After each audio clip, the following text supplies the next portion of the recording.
guys, welcome back to my channel. And if you're new here, my name is Gina and I make videos about houseplants and houseplant related content. And I make videos every week, and thank you for joining me here today. So first things first, I have to wish everybody in the Northern Hemisphere a happy spring. So today is the first day of spring, yay! Now looking outside here in Colorado, in my city, it is pretty gloomy, but we are bright and shiny in here today, so we're not going to let that get us down. And I am just thrilled that it's spring, finally. All of my plants are just waking up, and I'm getting so many blooms on my Hoyas. And something I noticed yesterday, and if you follow me on Instagram, I'm the Pink Trellis on Instagram. I posted that my trellis now in the morning is getting hit with sunlight. This is an east-facing window here, and I'm getting beautiful sunlight on my trellis again, and it just puts me in such a happy mood to see that. I can't even tell you guys how happy that makes me. So yeah, spring. So today's video is all about my terrariums. So I am going to give you an update on my recent fairy garden terrarium build.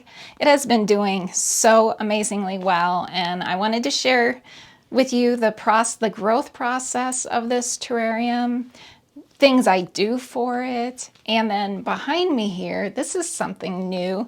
I have created a bunch of glass jar terrariums, so we'll take a look at those. And yeah, that's the plan for today. So my fairy garden terrarium is, I think it's about 1 month old now, like almost exactly 1 month old, maybe 1 month and a few days old. So I thought, you know, a 1 month update might be nice to share with you guys. So we're gonna swing around and take a look at the terrarium.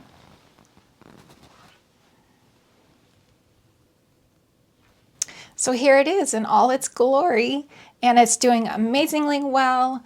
Every plant I've put in here is just thriving, which is no surprise since, you know, it's such a humid environment, and the plants I put in here love humidity. And I've added a few things, some new things to it, and I'll take you in for a closer look, of course. One thing that's different you might have noticed is this extra light here. This wasn't here before. I just had the overhead light before, but I was finding one of my pinguiculas, it was kind of losing its coloring, so I want to try and bring back that purple color to it. So we're going to see if this makes a difference or not. But so yeah, let me take you in for a closer look.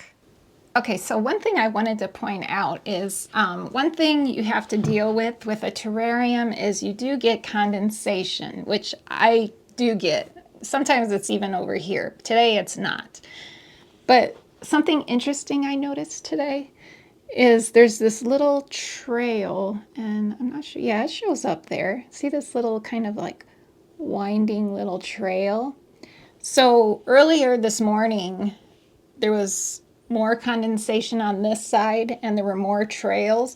So I followed the trail and I saw there was like this little worm crawling on the glass, which is pretty cool to think, you know, this is an ecosystem here. So before we take a real close look into this, I am just going to clean off this little bit of condensation here, just so it'll be easier for us to see in there. So bye, little worm trail. I'm sure it'll be back tomorrow.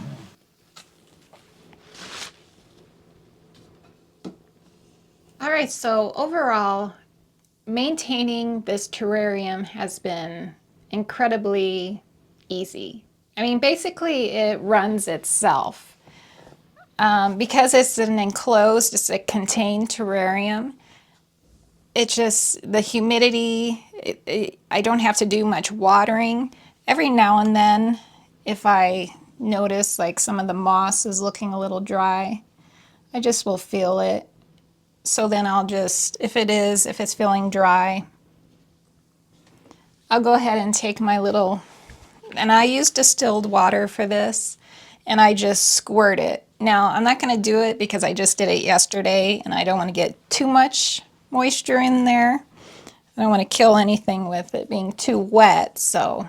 But in a few days, I'll just go in and I'll sprinkle it again with my little squirt bottle here. All right, so before we were talking about how this is like an ecosystem and I found bugs in there. I found I have a cute little black cricket that is running around in there. I've seen them on a few of the leaves.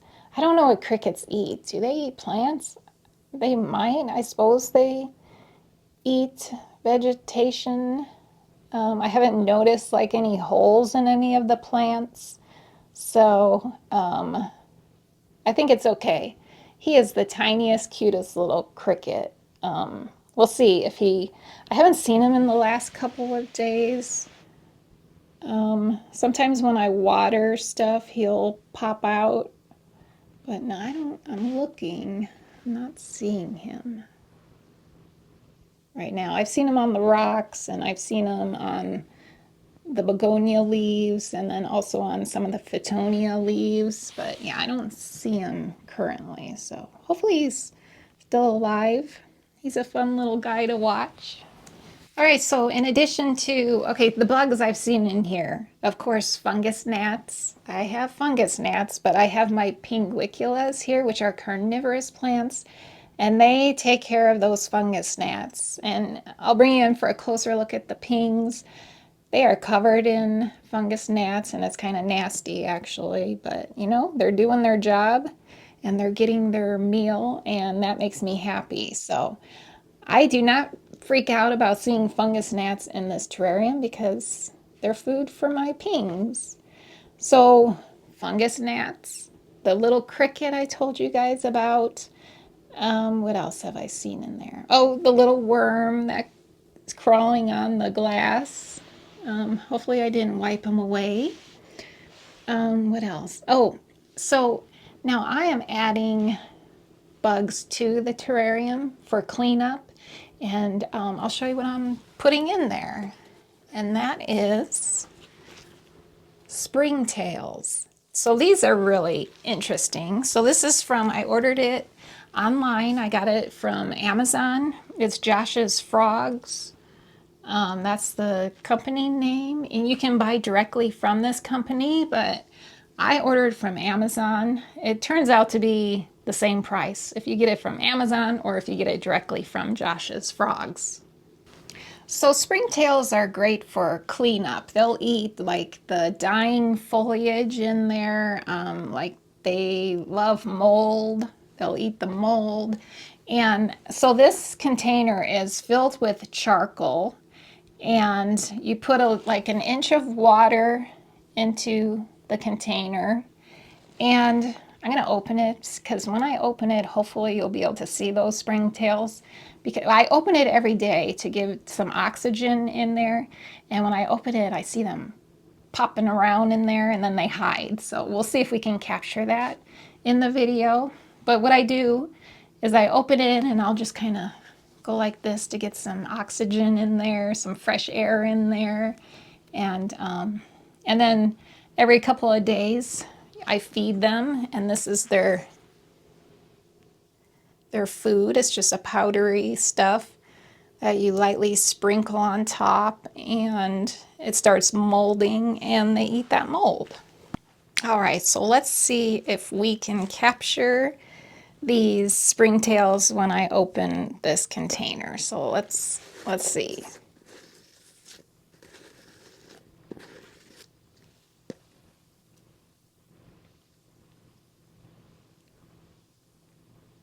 I don't know. I couldn't tell if we could see them or not.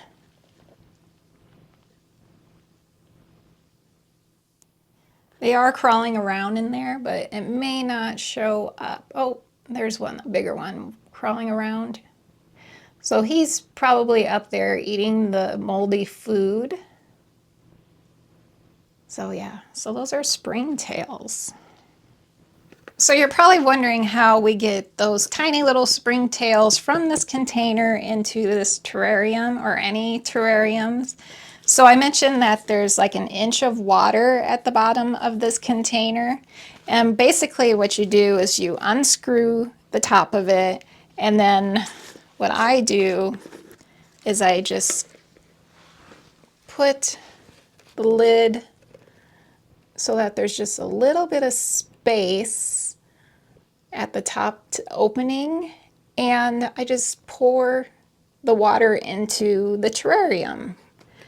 And the little springtails, you get some of the little springtails coming out, and also some of the eggs. And that's how you populate your terrarium. So it's pretty cool. I love stuff like this. I've always been fascinated by little things like this, like ecosystems like this, or like aquariums or something like this. So I just think it's fascinating. Okay, so I'm going to try and get you in there for a closer look, but first we're just going to go from the outside because I know this is going to be really difficult to film inside the terrarium. But so as I said, every single plant is growing incredibly well. The only thing I've noticed is I have lost some moss. Some moss isn't doing well, but then like here, there's some moss not looking so good, but then you've got some more that are like growing here. It's kind of growing back. So this came this way. It's white like that, so that's not like dead. I'm not sure exactly what that is. Maybe a type of lichen. I have that one. And then this one up here. So let's try and go inside.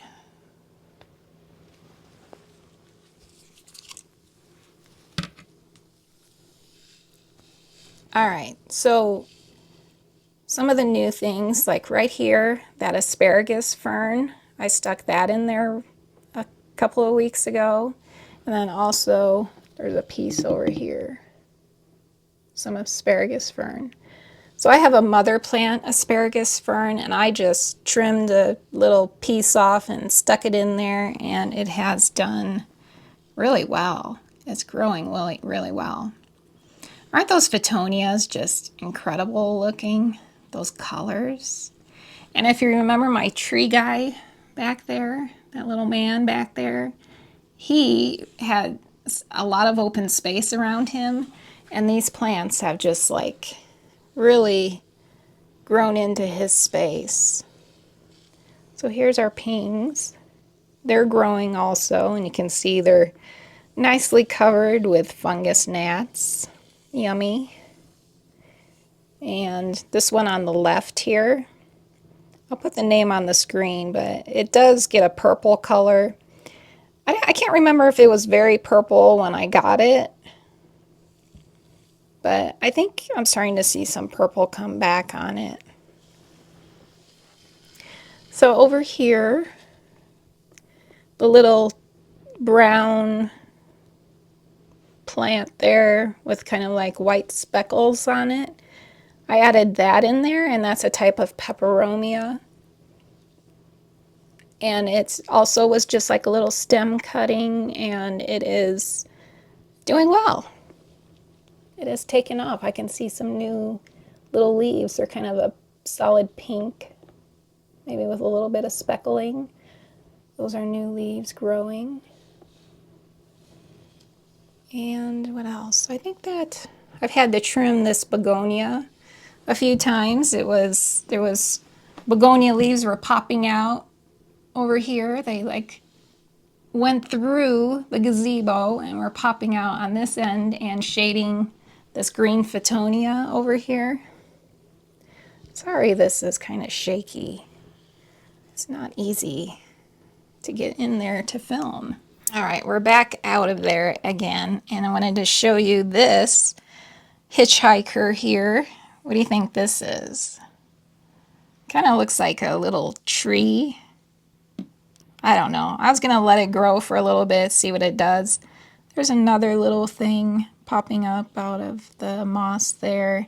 And then over here, there was like a blade of grass that came up, but I pulled it because, I don't know, I didn't like the way it looked, so it was just like a little blade of grass, so not too interesting. So those are the hitchhikers I've noticed so far. I'm kind of hoping I get a real mushroom. I have my fake mushrooms. I'd love to get a real mushroom in there.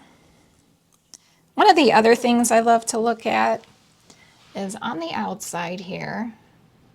I love looking at the root growth from the plants. I just love that. I love being able to see the roots. And if we come on this side, I need to move some things. Here's some more, lots of root growth from the begonia.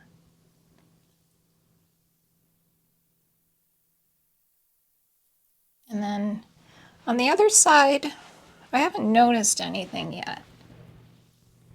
This should be pretty interesting when I do get to see some of the roots from this begonia, but nothing yet. I bet on the back side I can see something, but I can't get back there, so.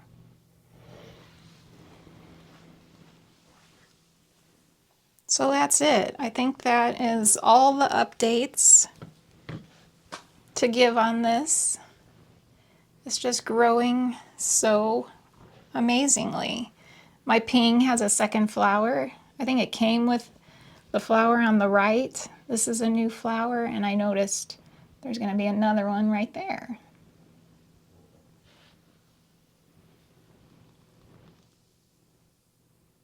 So over here in this corner is where I have my little collection of terrarium jars that I have had so much fun building these.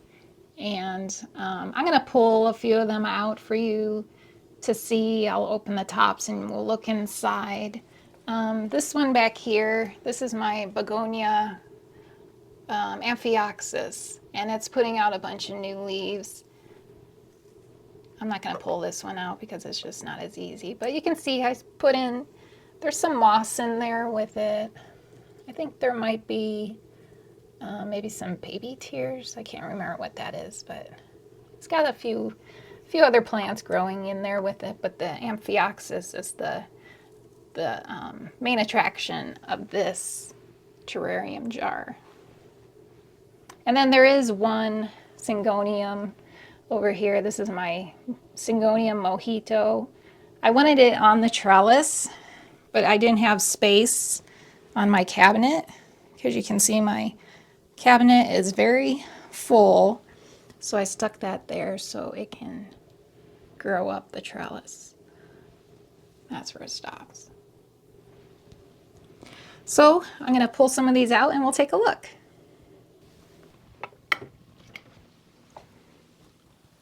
All right, so this first one we're going to take a look at. So this one, it has a very tight, like it's pretty airproof. It keeps it very contained inside of there. And I'm going to have to pull the camera off. All right, so in this one, this is a variegated peperomia. And that's the obvious, it's the variegated plant in there. So this one over on the side might be a creeping Jenny. Pretty sure that's what it is. We have some moss.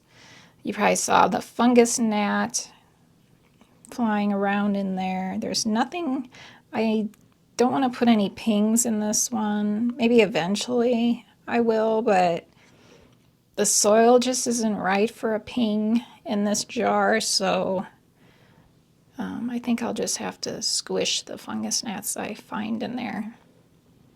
But, so yeah, so that's that one. I love this peperomia. Very pretty.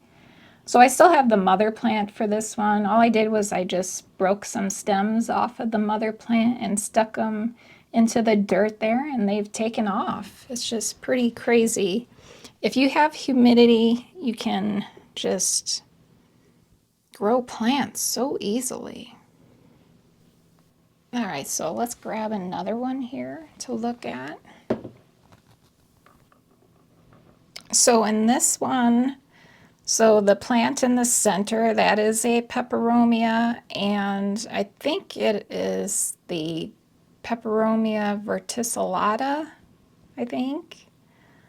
I'm not sure. And then this plant to the left of it, which is, it would grow right out of that jar if it could.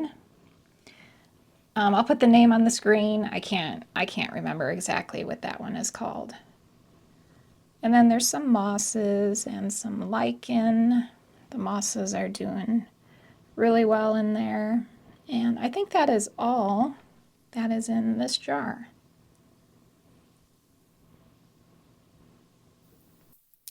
So we'll look at this one next.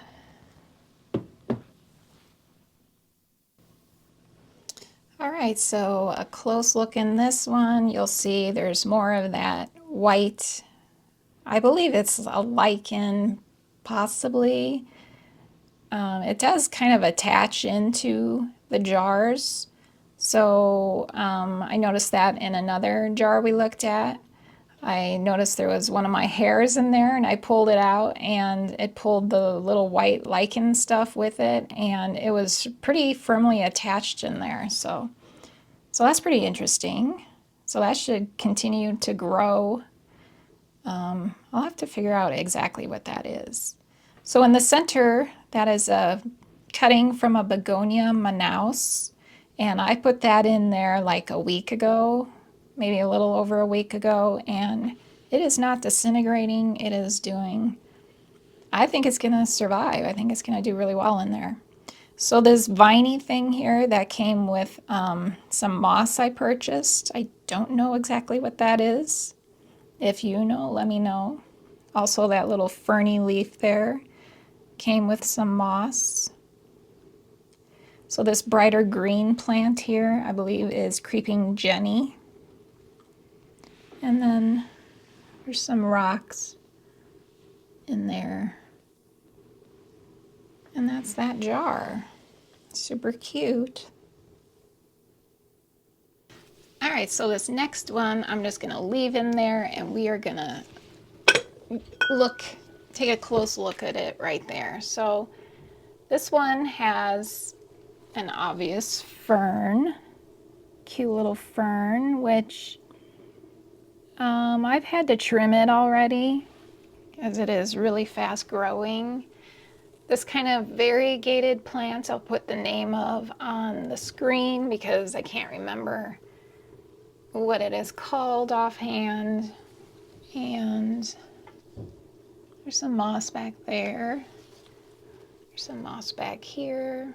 Little hitchhiker there, maybe. No, maybe not. Maybe that one back there is a little hitchhiker. Some mystery plants growing in there. And more plants trying to escape. So that's that jar.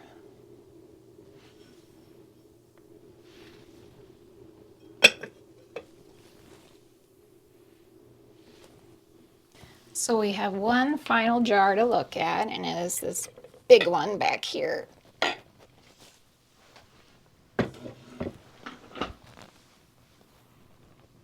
All right, so this one is a little bit empty of plants. Well, I shouldn't say that because there's plenty of mosses in there. 3 different types of mosses, maybe 4 different types of mosses.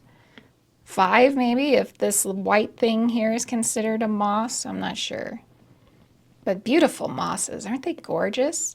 Okay, so this area here where it's just soil, and maybe you can kind of see there is a little brownish, deadish looking thing. So that was a Begonia chlorosticta.